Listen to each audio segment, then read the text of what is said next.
त्याचबरोबर तुम्ही महाराष्ट्राला आणखीन एक सांगाल का की महाराष्ट्राचा मुख्यमंत्री महिला असावा का उत्तर महाराष्ट्राचा असावा? बघा, ते आम्ही नंतर आमचे दोघेही नेते, सगळ्या पक्षांचे नेते एकत्र बसतील आणि जी सत्ता निश्चितपणे 100% येणार आहे त्यावेळेला सगळे मिळून ठरवतील. पहिली गोष्ट अशी की ज्या तऱ्हेनं पंतप्रधान पदाचा उमेदवार काँग्रेस पक्ष घोषित करत नाही म्हणून याच्यावरती टीका फार मोठा आम्ही गुन्हा केला होता आणि ते त्यावेळेला त्याच्या तऱ्हेचं सांगितलं की पंतप्रधान पदाचा उमेदवार देऊ शकत नाही. आज यांची अवस्था काय झालेली आहे ही मला याला एखादं उत्तर नाही, असं नाही, दिल्लीमध्ये वेगळं, दिल्लीमध्ये वेगळं असं नाही. असं आहे की स्वर्गीय श्रीमती इंदिरा गांधी, राजीव गांधी केंद्रातले पंतप्रधानांच्या यांनी उमेदवार केले. काँग्रेसने गेल्या 60 वर्षात किंवा नजीकच्या 1969 साली काँग्रेसची जी स्प्लिट झाली ही काय 129 वर्षाची नाही, त्यांनी कुठला महाराष्ट्र राज्यातला त्या ठिकाणी मुख्यमंत्री जाहीर केला?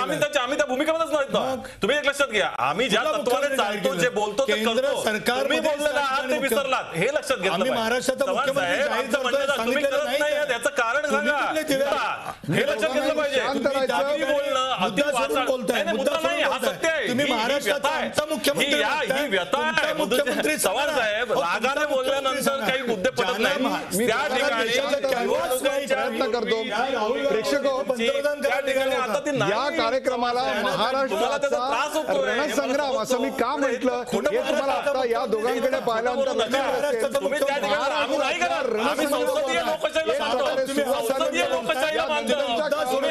महाराष्ट्राच्या रणसंग्रामाची प्रत्येक खबरबात आम्ही तुमच्यापर्यंत घेऊन येऊ. वेळ झाले हा कार्यक्रम संपवण्याची, परंतु हे सगळं असंच चालू राहणार आहे हे तुमच्यापर्यंत घेऊन येऊ. ताज्या बातम्यांतरी पाहत राहा झी 24 तास, रहा एक पाऊल पुढे. आम्ही केलेल्या कामाच्या जोरावर आणखी आम्ही ज्या गोष्टी पुढच्या 5 वर्षात करणार आहोत त्या जनतेच्या समोर ठेवल्यानंतर निश्चितच महाराष्ट्रातील जनता पुन्हा एकदा म्हणजे सलग 4थ्यांदा आघाडी सरकारच्या हातामध्ये या राज्याची सूत्र देतील या विश्वासानं आणि या सार्थ विश्वासानं आम्ही या निवडणुकीला सामोरं जातोय. भारतीय जनता पार्टी पूर्णपणे तयार आहे. आम्ही महायुतीमध्ये ही निवडणूक लढणार आहोत आणि आमची महायुती 100% निवडून येईल, कारण जनतेने ते ठरवलं आहे. शेवटी लोकशाहीमध्ये आम्ही ठरवून काय चालतं, जनतेने ठरवायचं असं आणि जनतेने हे सरकार नाकारायचं ठरवलेलं आहे. दिवाळी खऱ्या अर्थानं आम्ही साजरी करू. महाराष्ट्र नरकासुराला गाडण्याचं काम, चिरडण्याचं काम हे त्या निवडणुकीत होणार 19 तारखेला आणि दिवाळी खऱ्या अर्थानं त्या दिवसापासून या महाराष्ट्रात साजरी होईल. आने वाले 2-4 दिनों में अलायंस को लेके सारे फैसले हो जाएंगे और हम मिलकर चुनाव लड़ना चाहते हैं. 2-4 दिन में जो हमारा फैसला है वो अपेक्षित है और हमें आशा है कि वो जल्द हो जाएगा. आम्ही सगळेजण वेगवेगळ्या राजकीय पक्षाचे सगळे एकत्र ज्यावेळेस बसतो त्यावेळेस अनेकांना मोबाईल घेतात आणि तो मोबाईल असा त्यांचं चालूच असतं, काय काय काय काय बातम्या आलेल्या आहेत. मला शंका येते कधी कधी आमचे शिक्षक पण त्याच्यात, आमची पोरं बसायची समोर आणि शिक्षक असा ते बघत बसायचा. तसं काय करू नका, आमच्या पुढाऱ्यांसारखं तर अजिबात करू नका. आम्हाला कधी काही ते काहींना सांगावं लागतं, अरे जरा फोन बाजूला ठेव, काय मोहनराव सांगावं लागतं की नाही, म्हणजे तुम्हाला विचारतो म्हणून तुम्ही करता अशातला भाग नाही. परंतु बऱ्याचदा मला वाईट वाटतं. ठीक आहे, वेळ ज्यावेळेस तुम्हाला असतो त्यावेळेस ती माहिती घ्या ना, काय नक्कीच घडलेलं आहे, कसं घडलेलं आहे, कोण काय म्हणालं, नक्की म्हणालं का नाही, त्याच्याबद्दल निश्चितपणे माहिती घ्यावी. पण समोर बाकीचे बसलेले असतात आणि ह्यालाच सगळं ज्ञान असल्यासारखं हे सगळं ते बघत बसलेलं असतो. असं कधी कधी आम्हाला वाटतं आम्ही काय मूर्ख आहे किंवा काय कुणाला माहिती, परंतु आहे का नाही तुम्हाला माहिती, त्याच्याबद्दल मी जास्त खोलात जात नाही. त्या निवडणुकीची धामधूम सुरू होईल. पुन्हा तुम्हाला पुढचे तुमचे सगळे अडीअडचणी सोडवण्याच्या करता आम्हाला परत निवडून द्यावं लागेल, त्याशिवाय प्रश्न कशी सुटणार. आता आम्हाला इतका अनुभव आला आहे 15 वर्षात, त्याच्यामुळे पुढच्या वेळेस आलं की पाट पाट पाट पाट कार्यक्रम तुमचे करायचे, कार्यक्रम करायचे म्हणजे प्रश्न सोडवायचे. दुसरं कुणी आलं तर तो नवीन, त्याला कळायलाच 5 वर्ष जातील. ते आम्हाला सगळा अनुभव आहे, तुम्ही काळजीच करू नका. तुम्ही इतके समाधान व्हाल की विचारताच सोय नाही. आणि मी खरं सांगतो, तुमच्या मनात आलं ना की आम्ही परत आलोच म्हणून समजा, काय काळजी करायचं कारण. वाजाला सुरुवात झालेली आहे. कोण दिल्लीवरून येतो आहे, कोण गल्लीतून त्याला बोलवतो आहे.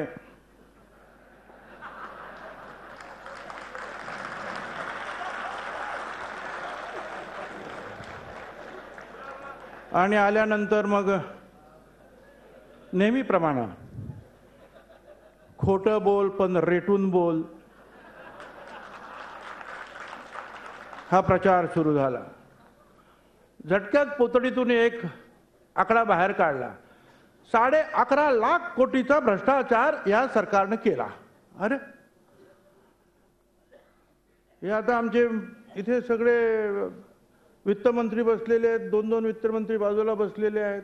आणखीन आपले जयंतराव असतील, सुनील त्यांच्याकडे पण होतं. 40,000 50,000 कोटी आत्ताशी कुठे कुठे तुम्ही पोचलेला आहात. 15 आणि जेव्हा 99 सालामध्ये तर 30,000 29,000 कोटीचं बजेट तुमचं. 15 वर्षामध्ये अगदी 40,000 ॲव्हरेज पकडलं तर 6 लाख कोटी रुपयाचं टोटल होतं. त्याच्यातून त्यांनी सांगितलं की भ्रष्टाचार 11.5 लाख कोटीचा झाला.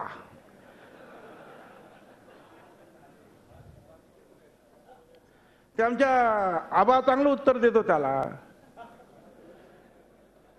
तो म्हणतो म्हस एवढी आणि रेडुकी एवढं.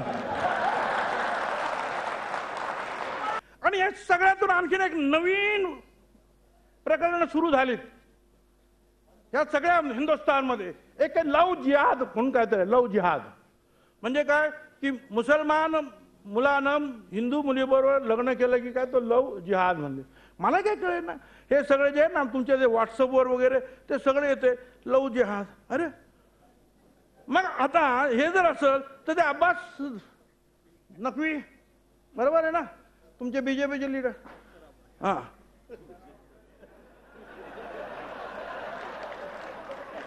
त्यांच्या बायकोचं नाव काय सीमा हिंदू. शाहनवाज हुसेन त्याच्या मिसेसचं नाव काय रेणू. आता याला काय हा लव जिहाद आहे का.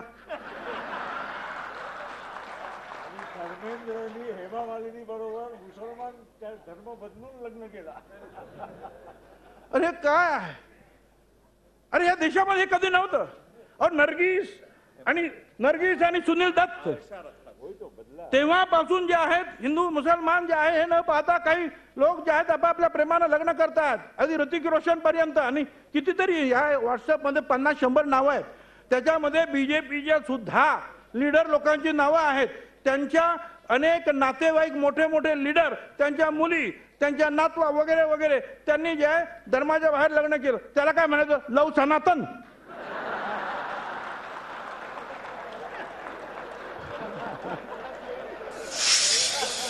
म्हणतात याला काही कळत नाही. पण ठीक आहे मला काही कळत नाही पण तुला कळतंय त्यामुळे तू मागे मला कळत नाही म्हणून मी पुढे आहे.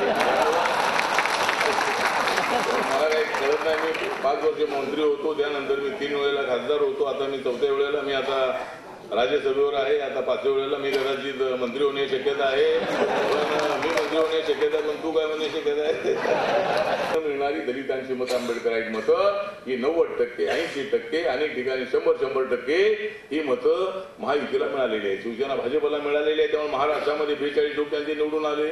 आमचा एक पण आला नाही का तर आम्हाला निवडून येण्याची सवय नाही आणि त्यांना पडण्याची सवय नाही. त्यामुळे ते निवडून येतात आणि आम्ही पडतो. का पडतो तर आम्हाला पडणारी जागा देतात. तर पडणारी जागा काय देतात तर आम्ही पडलो तरी ताबडतोब आम्ही उभे राहतो म्हणून आम्हाला ते जागा. शरद पवारांनी आता त्या चौकडीमध्ये न राहता सरळ हाय टाइम की ताबडतोब तरी त्यांचा पक्ष काँग्रेसमध्ये विलीन करावा. त्याच्यापेक्षा त्यांना दुसरी कुठली वेळ आहे असं मला वाटत नाही. चांगल्या हेतूने मी त्यांना सल्ला दिलेला आहे. आज सल्ला देण्याचा मला अधिकार आहे. काँग्रेसमध्ये यशवंतरावांच्या तालमीला वसंतरावांच्या तालमीत वाढलेले शरद पवार त्यांना सांगतोय की तुम्ही आता हे सगळा खेळ बाकीच्या लोकांचा बंद करा काँग्रेसमध्ये. काँग्रेसचा विचार जपण्याकरता सजेशन केले. राष्ट्रवादी आणि काँग्रेसच्या आघाडीमध्ये एकमेकाच्या खोड्या न करता प्रामाणिकपणे काम केलं तर आता सुद्धा आघाडी सत्तेवर येईल. अशा खोड्या झाल्यामुळे तर राज्य एकदा आलं विरोधकांचं. हा खोड्या केल्या काही लोकांनी नेत्यांनी आणि दुसऱ्या नेत्यांनी ते लोक गोळा केले आणि ते चढपाटून दिले. एकमेकाची जिरवायचा धंदा. मी त्या वेळा जाणीव देत असतो काय होईल. सगळे घरी बसते. हा नुसते घरी नाही काय आज जातील.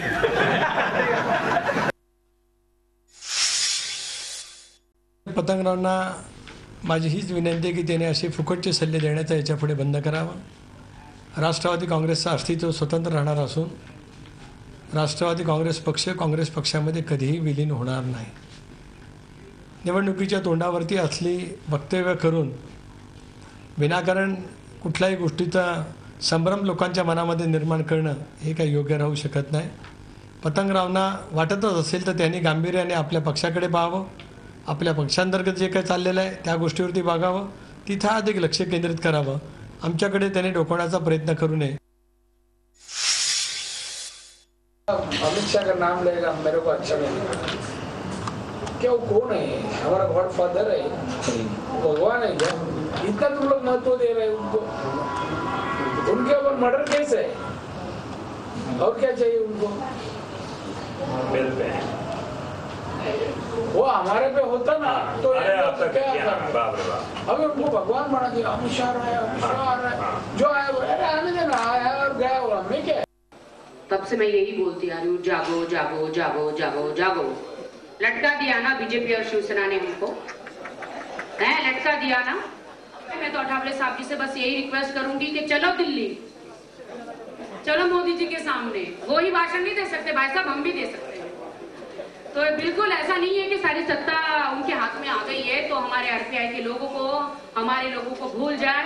नहीं, ऐसा कोई बात नहीं. हमारे लोगों ने भी बहुत ही विश्वास से बीजेपी को, शिवसेना को वोट दिया है. बहुत ही विश्वास है कि हमारा भी दिन आएगा और मैं विश्वास रखती हूँ कि हमारा भी दिन आएगा और आके ही रहेगा. हम बहुत ही प्यार से सीटें मांग रहे हैं तो भी मांग ही रहे हैं. सीट दे दो, यहाँ से 10 सीटें, वहां से 10 सीटें. शांति मेरा भाई, शांति, मैं बोल ही रही हूँ डेफिनेटली. हाँ, बस यही काम रह गया अभी हमको मांगने का. कोई बात नहीं है. हाँ डेफिनेटली. प्लीज जरा 2 मिनट भाई, आपने इतने सारे बोले, आप बीच में नहीं टपके, मेरे टाइम पे क्यों टपक रहे हो? हाँ सही है. तो भाई मैं यही बोलना चाहती हूँ कि अभी हमारे हाथ में फूल है दादा. वो आएगा दादा, फूल है और हम अभी मांग रहे हैं. हो दादा आएगा सर, और अठावले सर जी का हुक्म रहा तो फूल की जगह पे तलवार आने में टाइम नहीं लगेगा, नहीं लगेगा.